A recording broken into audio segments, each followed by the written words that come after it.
The Science of Greatness: How to Become a Genius. Chapter 6. The Social Perspective: Faith is the Foundation of Greatness. Welcome to Chapter 6.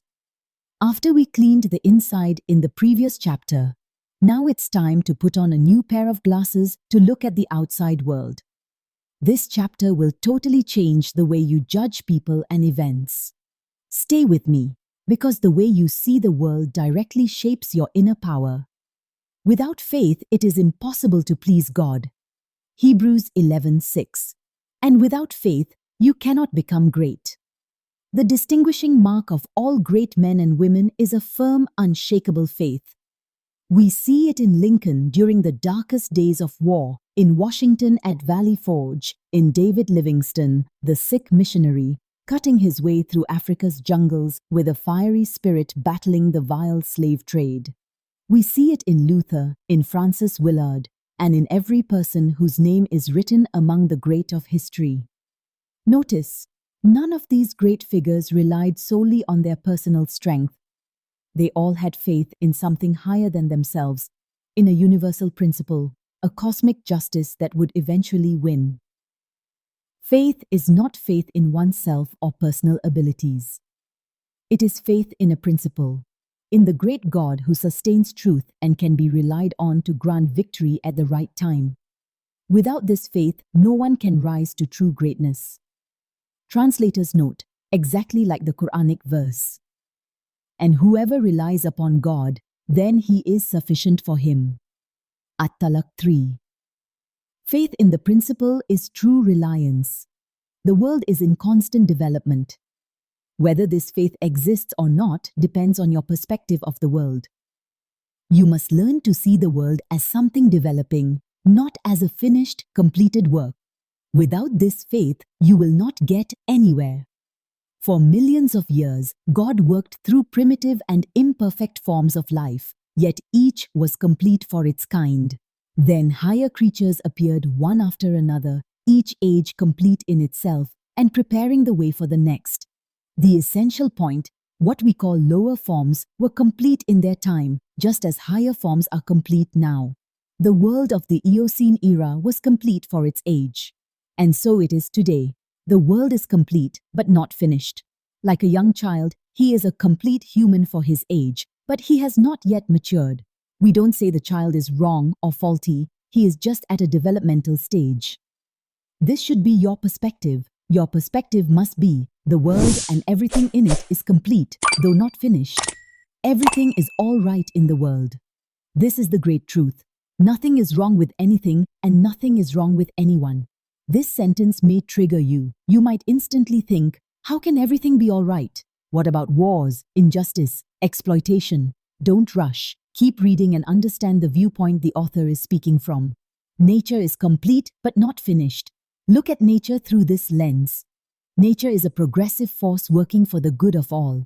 Everything in nature is good. There is no evil in it. But it is not yet finished because creation is ongoing, moving toward giving more to humanity than ever before. Nature is a partial expression of God, and God is love. Nature is complete but unfinished.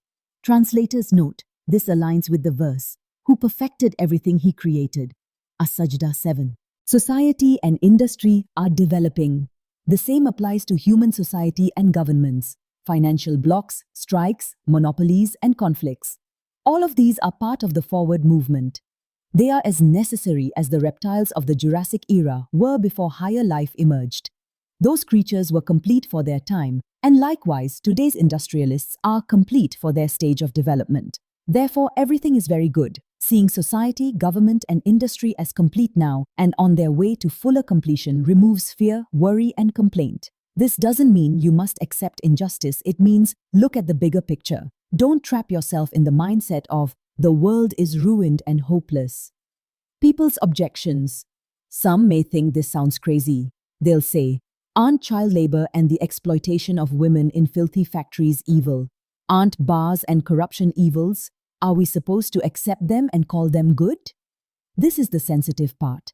Pay attention to how the author views societal evils. These things are not more evil than the habits of cavemen. Those habits were appropriate for their stage of growth and were complete for their time.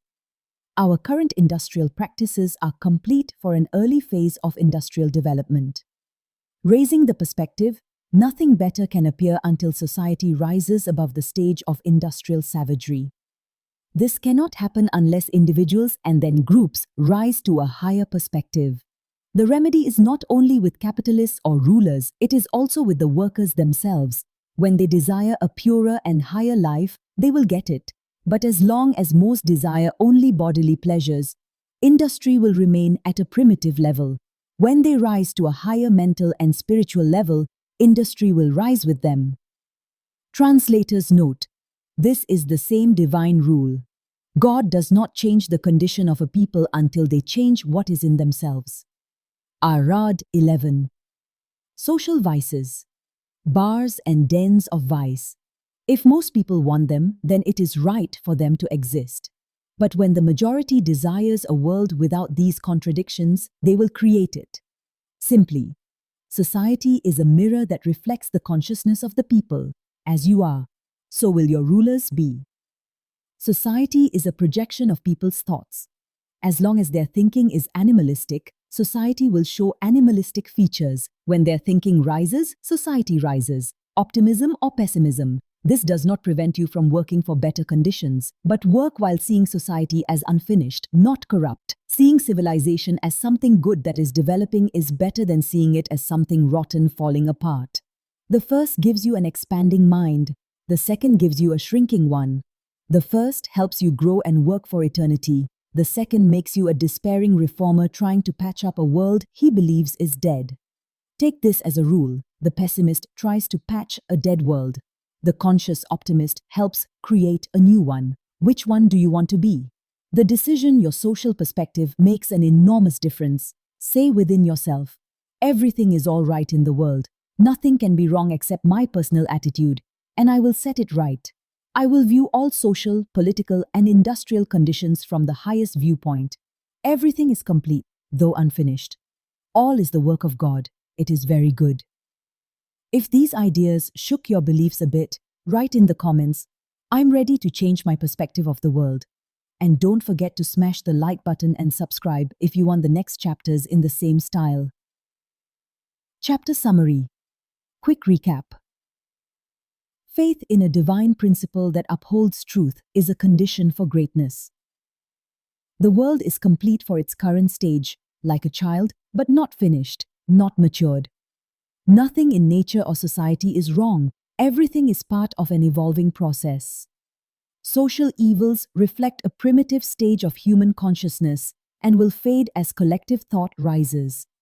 Seeing the world positively makes you grow. Seeing it negatively shrinks you. Thanks for your time. If you feel ready to see the world with a positive perspective, drop a like, subscribe, and write in the comments. The world is complete, though not finished. Let's continue the journey together.